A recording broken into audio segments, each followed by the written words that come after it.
morning, driven here. We are back with Lamplight City, hopefully.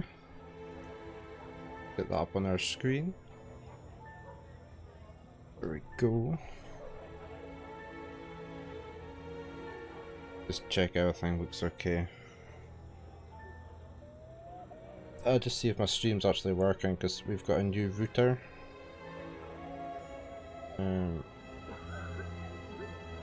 Our Wi-Fi router packed in on Wednesday.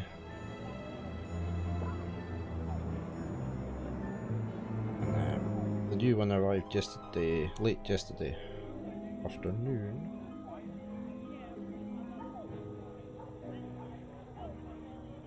But this is the first test of it. I've got no dropped frames.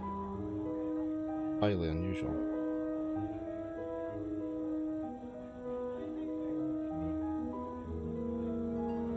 Test, see if I can actually hear it.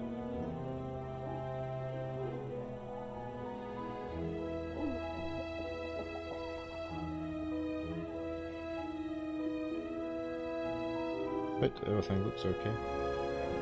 Surprisingly, especially after there's a heap of Windows updates, major ones yesterday. Once I got the routers installed, I set the computer updating. And it corrupted my profile this morning when I tried to log in, so I've spent the last hour fixing that. I don't want to lose all my setup. So I got it all back again. Right, let's load her up. Shady guy in doorway. This is where we left it.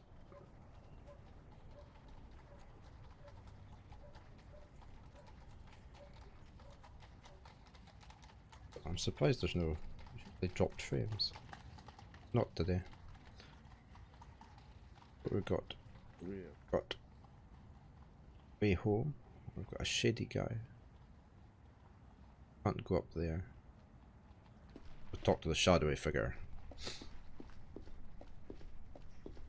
Excuse me, sir. Could you spare a shilling?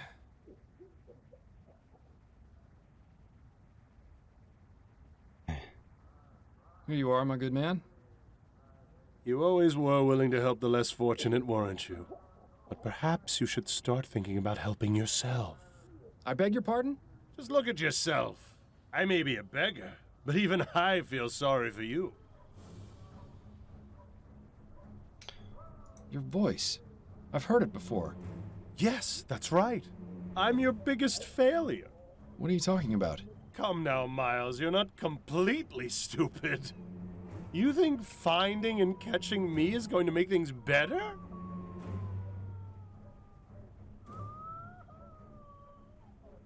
It has to. It just does. I can't go on like this. That's true. You can't. However, let's say you do find me, and this grand chase finally ends. What do you do the next morning?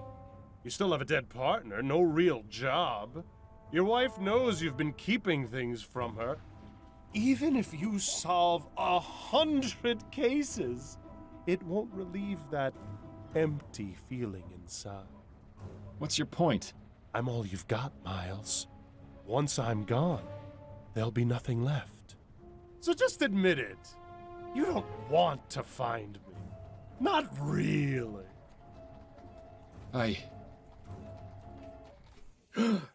He was just sleeping. Bad dreams? You could say that. My head. How many drinks did I have last night? You're asking the wrong person. I was out after the first one. It seems Miss Maxwell was right about the effects of spirits. Go figure. Yeah, well, let's not make a habit out of it, all right? Okay, let's out into the lounge and see what we're going to be doing. So, you're up at last. This should be a new case. Is something the matter, Addie? Oh, I see. You don't remember last night, do you? I guess I shouldn't be surprised. Please tell me I didn't do anything stupid last night. No, I wouldn't use the word stupid. Oh, thank God. Disgusting and shameful would be more appropriate, I think. Oh. What did I do, exactly? It was nearly 2 when you burst in here, soused to the eyeballs from God knows where. I imagine you've probably forgotten that, too. You were muttering something about peace and quiet and then proceeded to relieve yourself on my begonias before stumbling into bed. Charming. I salute you, O Vice Admiral of the Narrow Seas. Good God. How embarrassing. I'm so sorry, Addie. I don't know what came over me. I don't either. There were the I've never begonias seen were. you in such a state, and I pray that I never will again. Hopefully they weren't in the house.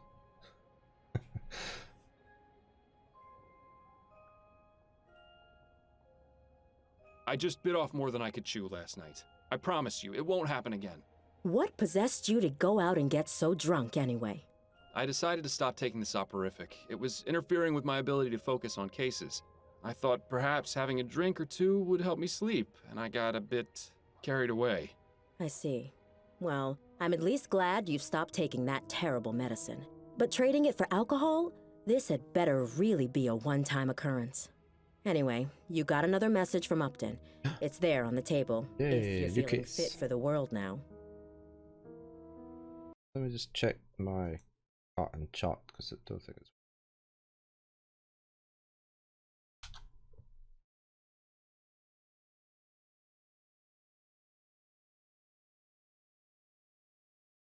Activated and reactivated.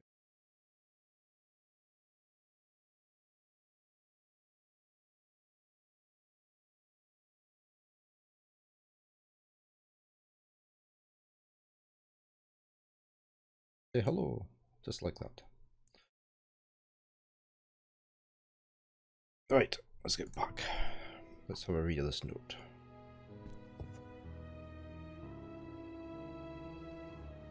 So hard to read these. Autumn, a new case has come in, but the police are already investigating. Details have made their way into the newspaper.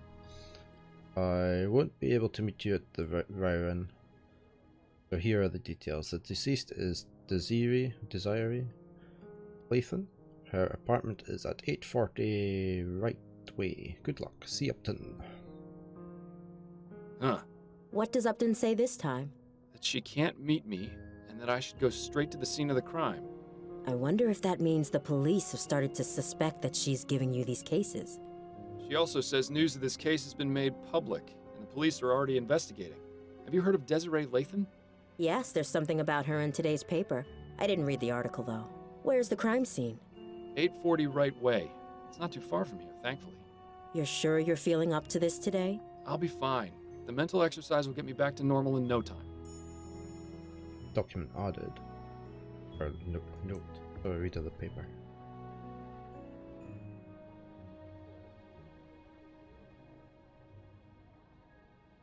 Here we go. Gascoigne Grand Dame found burnt to death. Desiree Lathan, age 63, was found burnt to death in her home yesterday morning. Police were called to the scene by a neighbour who smelled smoke, only to find the grisly scene. Miss Lathan in her bed, body burnt to ashes. The circumstances of Miss Lathan's death are unknown, but the police are not ruled out the possibility of foul play. Lathan was born in New Bretagne, the daughter of a wealthy plantation owner. She grew to become one of the most loved and respected of the Gascoigne Grand Dames. Although she had many suitors over the years, Lathan never married. An avid reader, writer and poet, Miss Lathan had several articles published in local newspapers and magazines. Residents of Gascoigne said they would miss seeing her in brightly coloured hats and dresses as she walked by. Paris baby found, that was the case we just did. Another murder. And there was a mass murder. Hey there, Rusty Brute. Good morning to you. How are you this fine day? Well, this is shaping up to be quite the investigation. I should probably get a move on before the police ruin the crime scene any more than they already have. Good luck, Miles. And stay away from the bars, would you? The chocolate bars or drinking bars? I'm heading out for now. I look forward to your return. As long as he's not drunk. Right, we need to go Here. Looks as though we've arrived fashionably late. Excuse me, sir, but this is an active crime scene. We can't allow members of the public. Oh, this isn't just any member of the public, Kane. This is Miles Fordham. He used to be one of us until he killed his partner. Wonderful. Officer Parsons is on the scene. It's a shock the apartment isn't in a shambles. Good day to you too, officers. Fordham? What are you doing here? Ah, Captain Snelling. What a pleasure. That's Chief Snelling now, Fordham. I don't expect you follow the workings of the department much these days, but I'd appreciate the proper address. So nice to see that power hasn't gone to his head. My apologies, Chief Snelling. You haven't answered my question. What in blazes are you doing here? I guess we better not say the middle one, eh? I figured investigating the crime would actually give it a chance of being solved.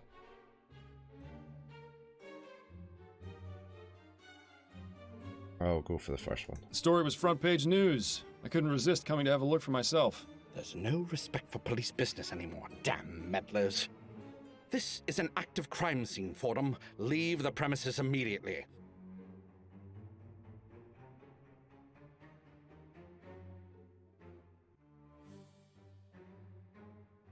We're just gonna go for the top one. Let's be honest, Snelling. You could use my help on this. I see your resignation hasn't done much to curb your arrogance. We don't need any help, not even from former detectives. Parsons, I'm going back to the station. I want you to report the minute you're done here. Understand? Yes, sir. Now, don't get any funny ideas, Fordham. If you so much as breathe on anything in here, I'll have you arrested for tampering with a crime scene. Do I make myself clear? Sure, whatever you say, Chief. Keep your nose where it belongs, or you'll have me to answer to. He's not a very nice guy, is he? I suppose it's reassuring that even in this crazy, ever-changing world, you can always count on Snelling to be a complete ass. You heard the chief. No snooping around. The sooner you get out of here, the better for all of us.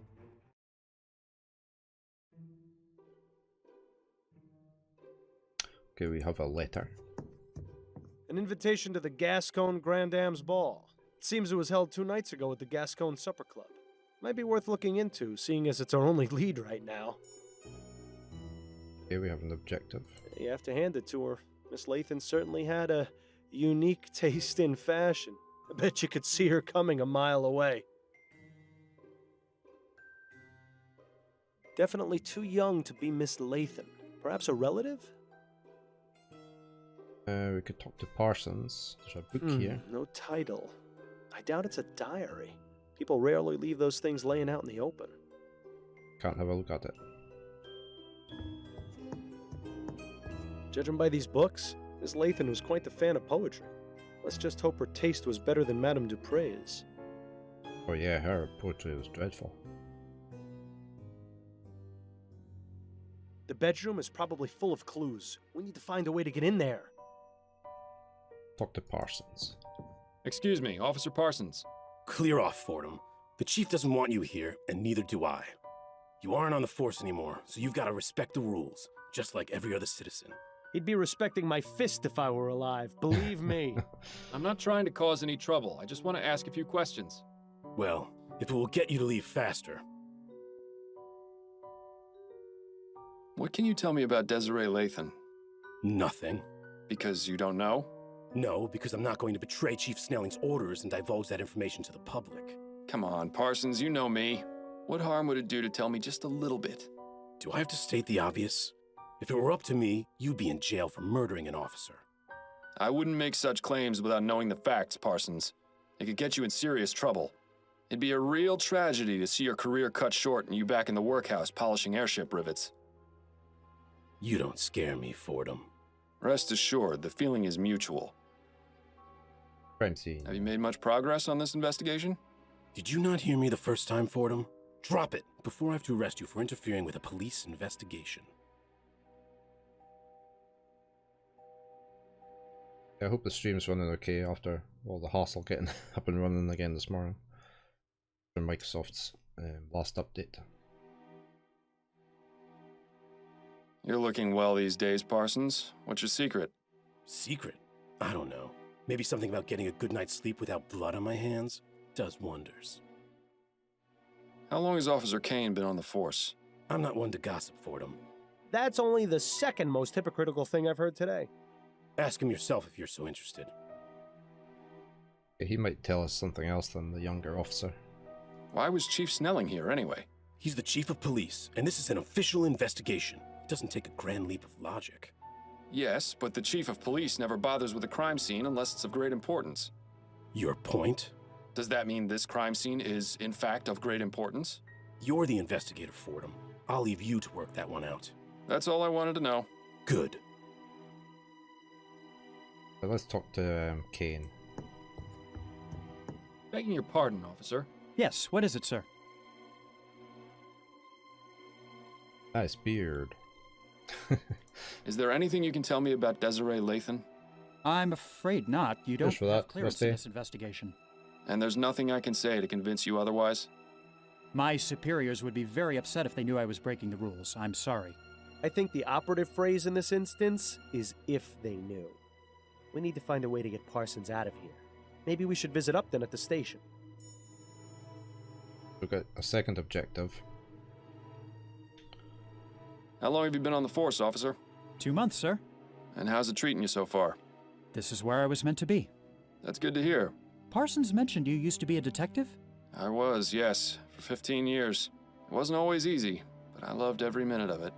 Parsons goes on about how he's got his eye on becoming a detective, but I don't know if I'd be able to handle it. Is that right? Yes. He's up for review. I think he's trying to impress Snelling to improve his chances. Oh, that's why he's not Parsons helping. wants to be a detective? Now I've heard it all. As if he needed more of a reason to be Snelling's lapdog. Yeah. Do you enjoy working with Officer Parsons? I don't like to talk about my colleagues, sir. He obviously doesn't. Especially when they're standing right over there. I understand.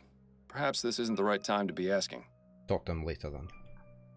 It's off duty or something. What was Chief Snelling doing here? Nothing more than a routine inspection of the crime scene. Routine inspection? But the Chief of Police only goes to extremely high-profile crime scenes. I couldn't possibly comment on that, sir. Thanks for your time, officer. Not a problem. I think we've seen everything in here.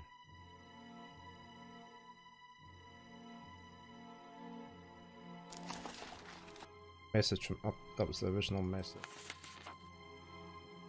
Best get the supper club. Find a way to get Officer Parsons to leave the crime scene. We talked to him again. Parsons? What is it, Fordham? I hear you're looking to become a detective, is that right? Yes, that's right. Shouldn't be a difficult bar to clear, given the caliber of some former detectives. The process isn't easy, you know. You have to prove you're the best of the best. Don't think I'm not aware of that, Fordham. I'm just saying, standing around here isn't going to do you any favors. I know that. First chance I get to shake this grunt detail for a shot at some real investigation, I'm all over it.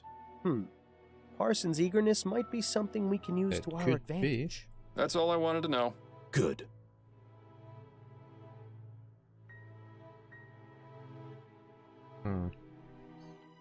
So that's possibly a way of getting them to leave here.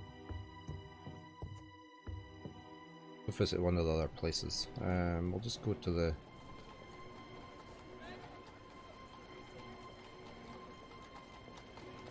Go to the police station? No, let's go investigate the supper club. That painting depicts a hand dropping a bunch of blood-soaked silver coins into another hand. Definitely sets the bar for the type of people who come here, I'd say. The bridge to Lyon overlooking the House of Parliament. I suppose that seeing that helps the patrons of this club put on airs. Almost looks like Big Ben there, and then St. Paul's. This wasn't set in... Suppose it could be... like New York. Nobody's bothered clearing this table yet, it seems. These are all high-end foo-foo liqueurs and cordials. You couldn't pay me to drink that rubbish. Guess we're just gonna have to talk to this person, this woman, so. Excuse me, miss? Oh, well, hello there, handsome. I've never seen you around here before. Care to join me for a drink?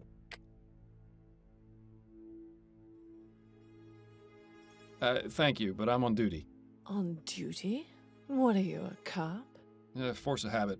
I'm a private investigator, actually. Oh, They just not said much he was a better, cop. if you ask me. The name's Miles Fordham, and you are? Charlotte Robineau. Pleasure. Would you mind if I asked you a few questions? I suppose not. It would help pass the time. Were you here for the Grand Dame's ball the other night? Of course, we all were. Well, except for Laura. Terrible business. Who's Laura? You mean Laura Dupre? The very same. Have you met? I have. In fact, I investigated her attempted murder. Is that right? I heard it was some voodoo practicing half-breed that did it. Terrible to think there are so many people out there with such hate and resentment in their hearts. Do you know Desiree Lathan? I knew her, yes. When did you last speak to her? Oh, it's been ages. She and I haven't had much to do with each other for a while. Why is that? It's really not important. We just didn't see eye to eye on a few things. Was she at the Grand Dame's ball?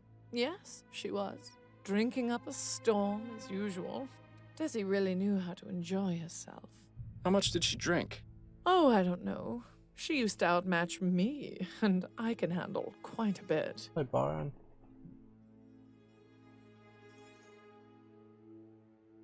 What can you tell me about Desiree's death? Just what I've read in the papers. She burned to death. It's horrible. She certainly didn't deserve to die in such a gruesome way. Did she have any enemies? Anyone who might have wanted to do her harm? No. Everyone loved her. Except you? Mr. Fordham, I said we haven't had much to do with each other. That doesn't mean I didn't care for her. Now please, let's drop the subject. Tell me a little about yourself. Why, Mr. Fordham, I hardly know you. Well, that said, I'm always open to making new friends. Ooh, watch out, Miles. I think she's getting ready to pounce. Let's compliment her.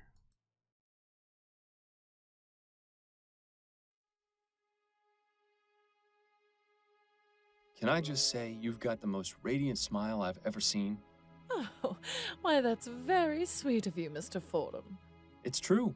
Not many women your age still have all their teeth intact. I beg your pardon. I didn't know you were such a master of the high kick, Miles. You got your foot in your mouth in record time. I just meant... You know what? Never mind. Right, try other one. Your hair is quite lovely. I must compliment you on your lovely hairstyle. Oh, how sweet of you to say. Though it is getting a bit ragged. I'm having it done this afternoon, in fact. My girl Adelaide is a treasure. You don't say. Well, she must be talented to improve on near perfection.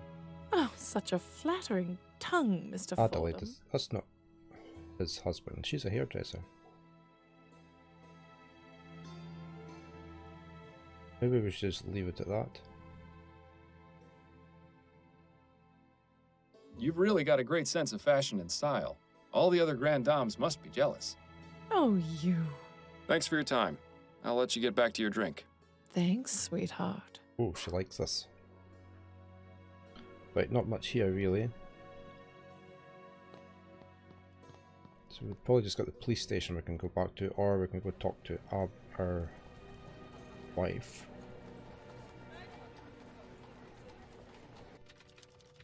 Oh, there's Upton.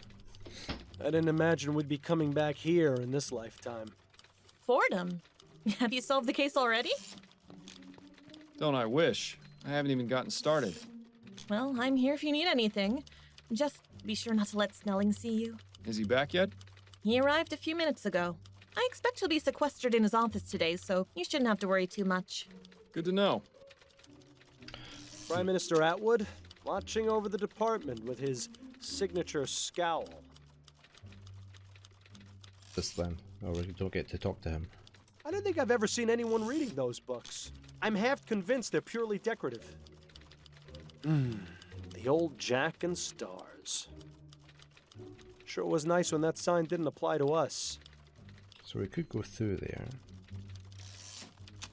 Oh, we Got a talked moment, Upton? Yes, but let's make this quick. Back to work, I see. Yes, well, the coffee shop holiday had to end eventually. I'm gonna have to find someplace else to meet you. The higher-ups are getting suspicious. To be honest, it was a bit wretched there. I won't miss it. Well then, Mr. Big Bug, you can have the honor of choosing the next place. Under a bridge somewhere, perhaps. Have you been able to find any leads on Bill's death? Have you? Not yet, no. I don't want to get your hopes up, but I may have something. Ooh. Oh? The man you're looking for, he was burgling a flower shop, right? Yes. I couldn't help but notice that in the last 2 cases you've had, plants have been used to drug people. It may just be a coincidence, but I also think it's something worth looking out for. If it becomes a pattern, there's a good chance it might be related. But 2 different people did the drugging. True, but in both cases, they learned from someone else. It's a stretch, but it's better than nothing. I'll take it into consideration. Let's talk about Parsons. I'm having some trouble with Officer Parsons. You and everyone else who's ever met him. What's the problem? He's keeping me away from the Lathan crime scene. Of course. He's one of the most loyal to Snelling. Any suggestions for how I might get him away so I can look around? I might have an idea. There are several reported crimes that haven't been assigned yet, and Parsons is itching to prove his investigative chops. He'd probably abandon his post for a good enough lead and a chance to impress Snelling. Upton, oh good, you impress me. Department politics are something of a specialty of mine. Oh, okay. Why can we click How on about it? getting Parsons away from the crime scene? All right, these are the, as of yet, unassigned crimes. The body of a young man was found in the Hodgman River by the Gascon docks this morning. A woman in Chumley reported hearing a single gunshot in her neighbor's apartment last night. There was a deadly explosion at a factory in Worcester that may be linked to sabotage. And that's it for right now. Any of those strike your fancy?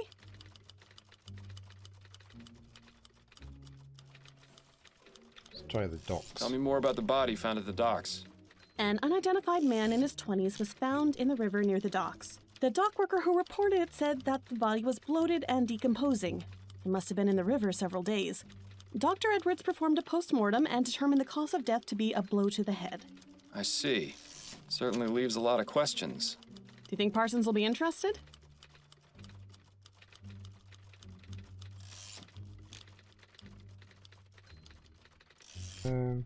Let's go with that one. Sounds good. Let's go with that one. All right, I'll send out the report as soon as we're done talking. Charles Harris. Any updates on the Harris baby? He's back home and doing well thanks to you. I'm glad to hear it.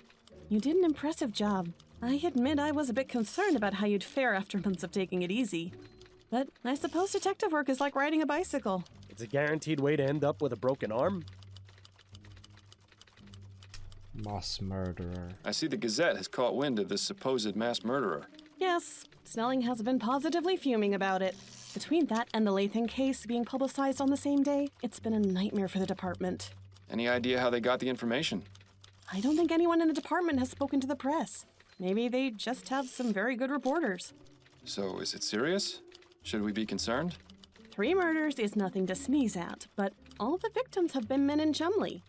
If that changes, then things might start getting urgent. Isn't that just the way it is? You can bet they'd have already caught the bastard if the first body had turned up in Leon. Right, we'll do a quick review. Have a moment to go over my current case? I'm afraid you're on your own this time, Fordham. The walls have ears around here. Okay. If they find out I'm helping you, it won't end well for either of us. Understood. I'll still be here when you've solved it, though. That's it for now. Better get back to it, then. Right, so hopefully Parsons will have left. Let's go check that out. Oh, he's still here. Damn, looks like Parsons didn't take the bait. He must not have considered that case enough to prove himself to Snelling. Okay, we'll go and get one of the other cases on. Got a moment, Upton? Yes, but let's make this quick. Unfortunately, Parsons didn't take the bait. Nothing worse than a picky investigator. I wish more people were like you. Thank you? All right, these are the, as of yet, unassigned crimes. A woman in Chumley reported hearing a single gunshot in her neighbor's apartment last night. There was a deadly explosion at a factory in Worcester that may be linked to sabotage. And that's it for right now. Any of those strike your fancy? He's gonna want this gunshot. Let's hear about the gunshot. Ethel Williamson reported hearing a sound she described as a single gunshot coming from her neighbor's apartment last night. She said she had been hearing arguments over the past several weeks, and there may have been domestic violence involved. When she knocked on the door, she got no answer, but she said she noticed the distinct smell of flowers. Intriguing. Do you think Parsons will be interested? Hopefully. Sounds good. Let's go with that one. All right, I'll send out the report as soon as we're done talking. That's it for now. Better get back to it then. Okay, let's go see if he's taken the bait. I think the last case would be too complicated. Oh, he's away. Looks like Parsons took the bait. Now maybe we can finally have a look around the crime scene.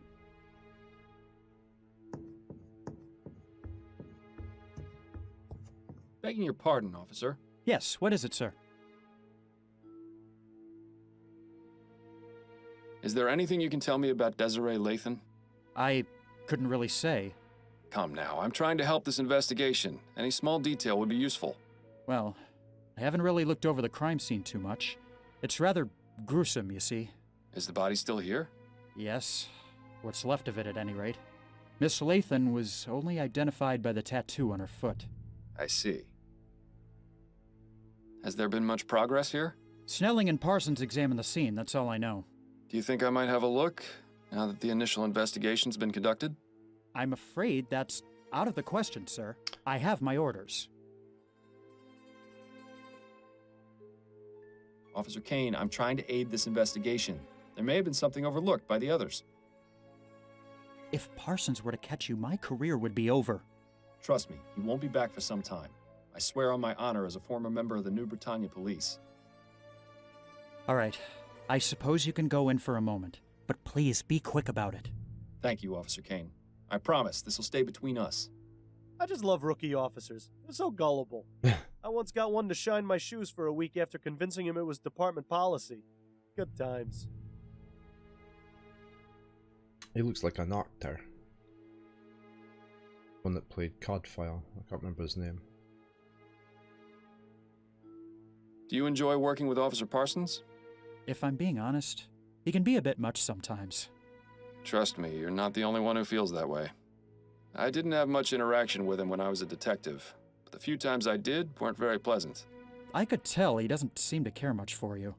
Although I don't think he cares much for anyone except the chief, and that's only because he's the one who gives out the promotions. What was Chief Snelling doing here? He was inspecting the crime scene. Yes, but why was he involved? Is there something special about it that would require the chief of police to look into it? Well, someone thought it might be related to the big case we're not supposed to talk about. You mean the mass murderer? Yes, sir. I could see why the chief is upset that the news has gotten out. And is it related? No, I don't believe so. But the news reports have been getting the public on edge. Of course. The less information there is, the easier it is for rumors to start spreading. Exactly. Chief Snelling has a lot of fires to put out. If that's the case, it's too bad he didn't get to Ms. Lathan in time. Thanks for your time, officer. Not a problem. Okay, let's have a look in the room. See what we can find. That's certainly a pungent aroma. I can see why the officer stuck to the living room. Surprisingly modest quarters for a grande dame. You'd never guess she could buy out the likes of you and me 1,000 times over. Letter on the typewriter, maybe. Doesn't look as though this fireplace has been used in a long time. I suppose we can rule it out as the source. As much as I like this painting, this isn't the time for art appreciation. It looks as though Miss Lathan was in the middle of writing something. It's an article for Brentwell Magazine. Igniting the fires within. Igniting the fires within. A bit on the nose, wouldn't you say? Classic Brentwell. They have a reputation for making their writers go to extremes for their articles, all for the sake of entertainment. Perhaps we should pay their offices a visit, see exactly what it was Miss Lathan was doing for them. We are all familiar with idea. That would be with the idea of an inner fire, a term usually applied to our sense of passion or determination. But what if that inner fire was of a more physical nature? That is to say, if each of us has the capability to light a real fire within our bodies. Some crumpled up letters. They look to be of the romantic variety. They're from the same person. One Peter Andrews. Oh, who's Peter Andrews? It's always sad to see a case of unrequited love. I'm thinking we should find out who this Peter Andrews is. Good idea. Now, are you finally willing to admit that looking through rubbish does yield results sometimes? Fine, you win. But I don't think I envy your prize. Dearest Desiree, I offer you my heart, though I am sadly unable to offer you my hand. Oh, that circumstances were different. Why must life and love both be so cruel? I must continue to love and admire you from afar. I only hope these feelings are mutual. Once again, I must declare my love for you. I have not yet responded to any of my letters. Hope that you are for me, care for me as I do for you. I remain ever faithful. Call upon me and I will rush to your side. We will embrace as Mr. and Mrs. Andrews at long last. That's a nice portrait of Miss Lathan. Too bad it was damaged by the fire. The area where the artist's signature should be has been singed and is unreadable. Too bad. But the date is still legible. It's from this year. Been painting pictures. The flames must have been fairly high to be able to stain the ceiling like that. Looks like this one barely managed to survive. Pity. It looked like a nice work of art. What's this on the ground? There's a letter in here. Dear Miss Lathan. This just keeps getting more and more interesting. The law firm of Usher and Price isn't too far from here. I think it's definitely worth paying him a little visit. This letter is to inform you that we have received your request to make changes to your beneficiary, as indicated in your last will and testament. Please come to the law offices of Usher and Price at 72 Cadman Street, Worcester, so that we may review the documents and make the necessary edits. Odd. Another pile of ashes under the bed. Looks as though whatever she kept underneath got burned too. Or it could be that whatever was under the bed is what caught fire in the first place. Although, there's no evidence of what started it. All that's left is a small piece of cloth. Might as well take it. The cloth appears to have some oily residue on it. Interesting. It's probably that set the fire going then. Ashes to ashes and all that. I'm glad I was buried. Cremation always seemed a bit too hot to handle. Now's not the time for jokes, Bill. Are you serious? Death is the best time for jokes. Otherwise, it's all just a bunch of boo-hoo-hoo this and wah-wah-wah that. And trust me, there's plenty of that in life. Hell, you'd know better than anyone. All right. Just shut it for a bit while I look over the crime scene, would you? I need to concentrate. Alas, poor Desiree, a woman of infinite riches, of tastes most fancy. Well, where's all your money now? Come to think of it, that question might be worth answering.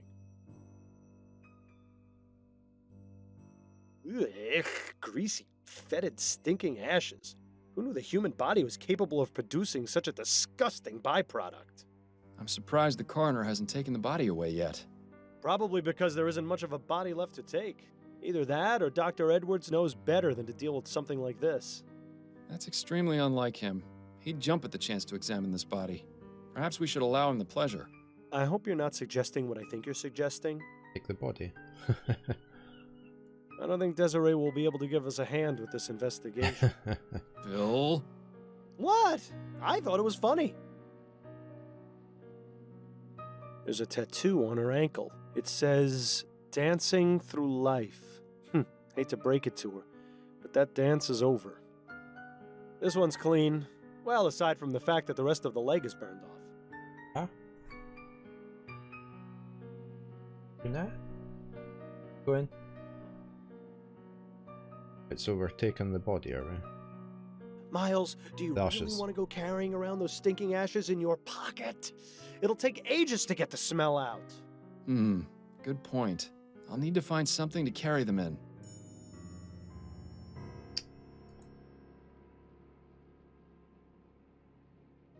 Looked in the nightstand.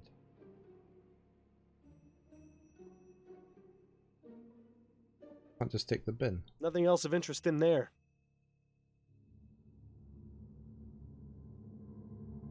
So there's going to be nothing here.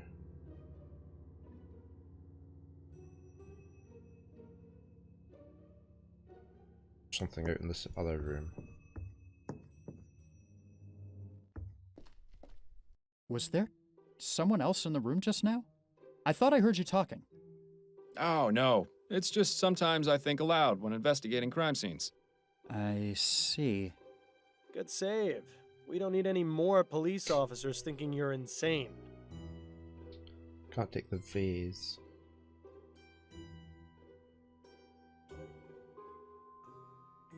We're gonna have to find something else, aren't we? Suitable container.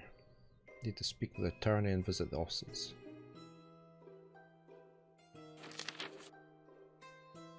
Burned cloth, some oily residue. No suspects.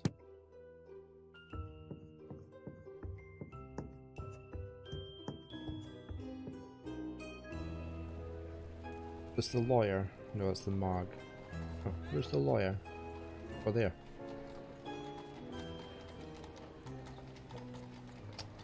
Let's go see what she was changing in her will.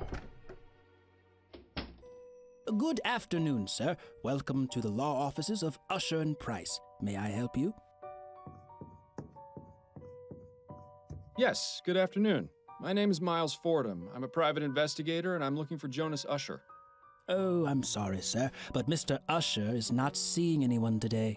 If it's a matter of urgent legal importance, you could see Mr. Price. What's this? Pneumatic. Oh, wait.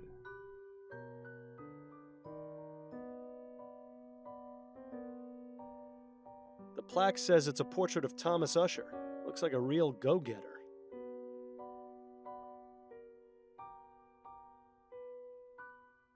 A horn? What's that for? Seems like they've got some kind of modern message delivery service in here. Of all the things to spend your money on. Why not put something in there? That pipe really clashes with the rest of the decor in here. Usher's door. Begging your pardon, sir. Yes? If I may ask, what is the reason for Mr. Usher's refusal to see anyone today? He has a rather important trial starting tomorrow, and doesn't want to run the risk of falling ill. Falling ill? Mr. Usher is very particular about his health.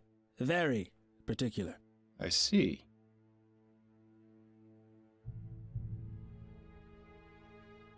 Let's leave him a message. Might it be possible to relay a message to Mr. Usher?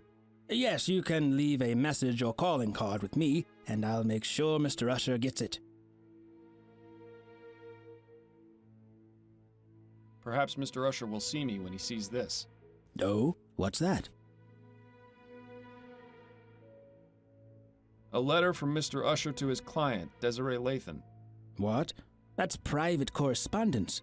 How did you get that? It was evidence I found at a crime scene. And how is it relevant? The crime scene in question was Miss Lathan's own bedroom, where she was found burned to death. That's quite a claim, Mr. Fordham. I can assure you that Mr. Usher deals primarily with facts. Right now, the only fact this letter proves to me is that you somehow rummaged through Miss Lathan's possessions and acquired it. He does have a point. We'll need something a bit more persuasive. Okay, I need to find something else then. I actually don't have anything to show. Right. Please stop wasting my time then. I'm very busy. I appreciate your time. Enjoy the rest of your day, sir. Let's try the press office and see what we can get.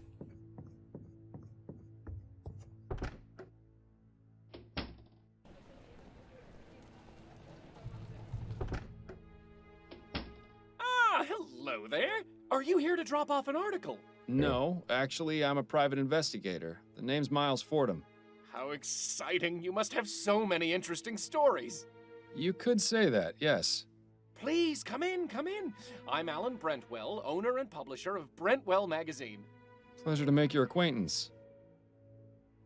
What we've got here, Useful stepladder. for getting to those hard-to-reach places. In my case, that's everywhere. Because he's dead. Confessions of a Steam Addict by Ezra Bartley. I think I'm better off not knowing.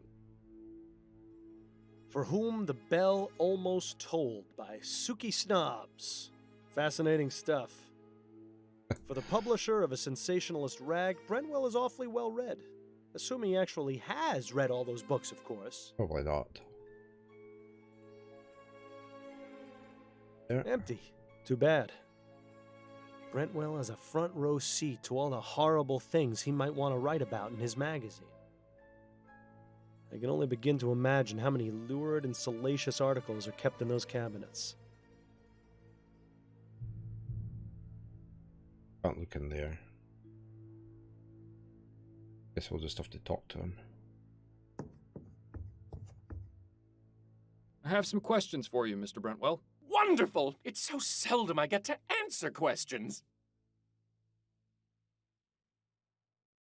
Let's ask about himself. What made you decide to start this business? I always wanted to be a journalist. I never had much luck with any of the local papers, though. So I decided to start my own. I admit it's not exactly what I wanted, but I like to think Brentwell Magazine has found its own unique voice. Voice? More like a gurgling scream. Tell me about Brentwell Magazine. We're a monthly publication focusing on both fiction and non-fiction pieces. My dream was to have a magazine that was well-respected and educational. But sadly, it seems today's audiences are much more interested in reading about sightings of giant bat creatures or mysterious buried treasures. Such a pity. I hear you have a bit of a reputation for making your reporters do questionable things for their articles. You are mistaken, Mr. Fordham. I don't force my writers to do anything. They seem to have this notion that the more extreme their research, the more authentic the articles will be. What sort of extremes are we talking about here? We had one writer who attempted to heighten the sensation of fear she wanted to express in her story. Damn near decapitated herself by sticking her head through an opening at the clock tower at St. Denis Cathedral. Ugh. Thankfully, she made it out alive. It would have been quite the predicament if she hadn't. Especially considering that was our most popular article last year. Oh, people have such odd taste. What can you tell me about Desiree Lathan? Desiree Lathan. Oh, why, she came to me a few weeks ago in response to an ad I took out requesting articles. It didn't work She long told then. me she had an idea readers would love. We agreed on 3 crowns per paragraph, and she was on her way. Come to think of it, I haven't heard from her in a few days. Were you aware that Miss Lathan is dead? What? No, I had no idea. What happened? I'm not exactly sure. She seems to have burned to death under mysterious circumstances. Mysterious circumstances? Most of her body was burnt to ash, but there's very little fire damage around her. It's as though she herself just caught fire. Oh, that sounds positively ghastly. Oh dear. Is something wrong? I just remembered. The article she was writing. Dear God. I hope she didn't go too far with her research. What exactly was Desiree's article about? I'm not entirely sure. She merely came to me with the proposal. She didn't tell you what that idea was? She did, but I wasn't sure what to make of it. Please, Mr. Brentwell, stop stalling and tell me what she was writing about. It was about spontaneous human combustion. What do you know about spontaneous human combustion? That's the thing. I don't know very much at all. It sounded interesting enough. That's why I accepted Miss Lathan's proposal to write the article about it. But what do you know about it? Only that it's a mysterious phenomenon in which a person catches fire spontaneously and burns to death. It sounds exactly as you described Miss Lathan's condition. Do you know what Miss Lathan's research on the subject involved? Only the one contact I gave her, a Miss Angela Maxwell at the Specter Society in Gascon. Been there. Yeah, I'm just gonna get some coffee and be right back.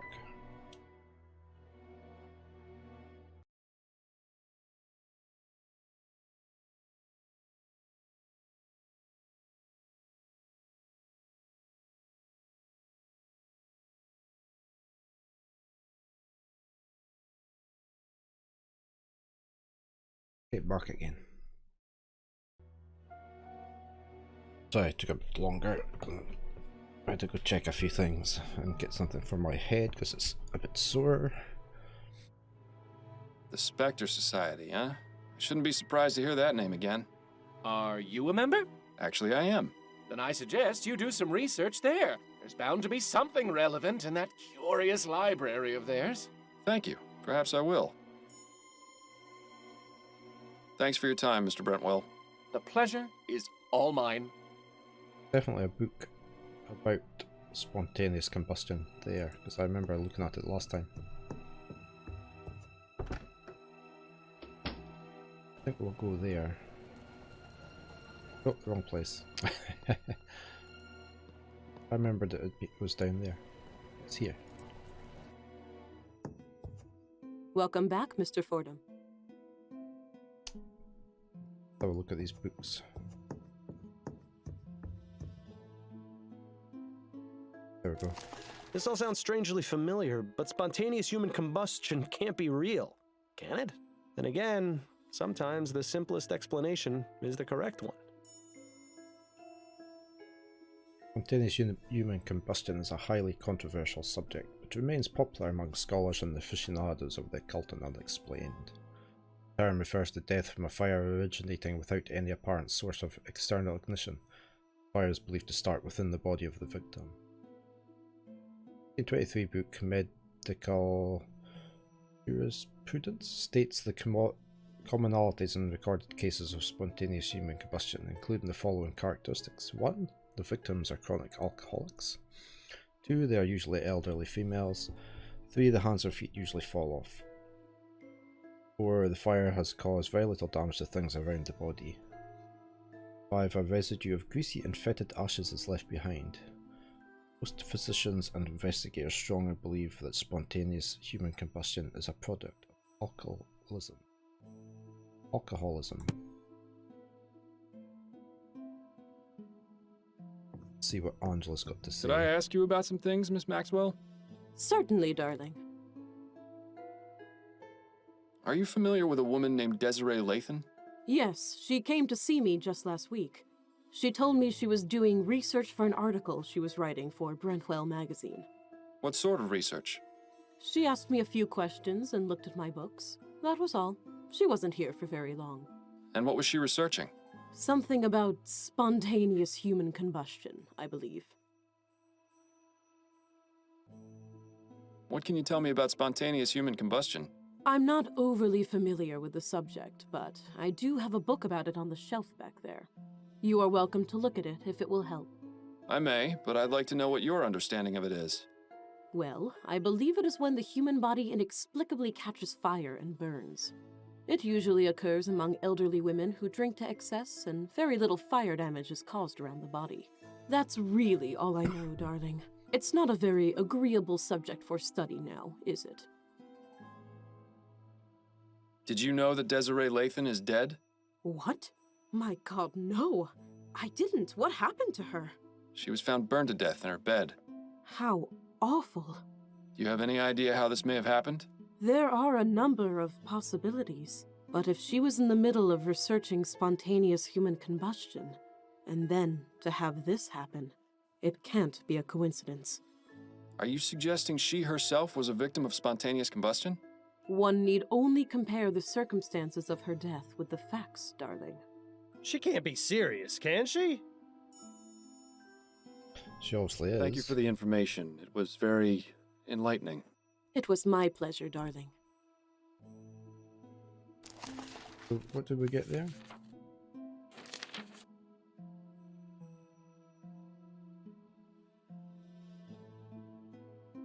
We need to get the ashes. We need to find something.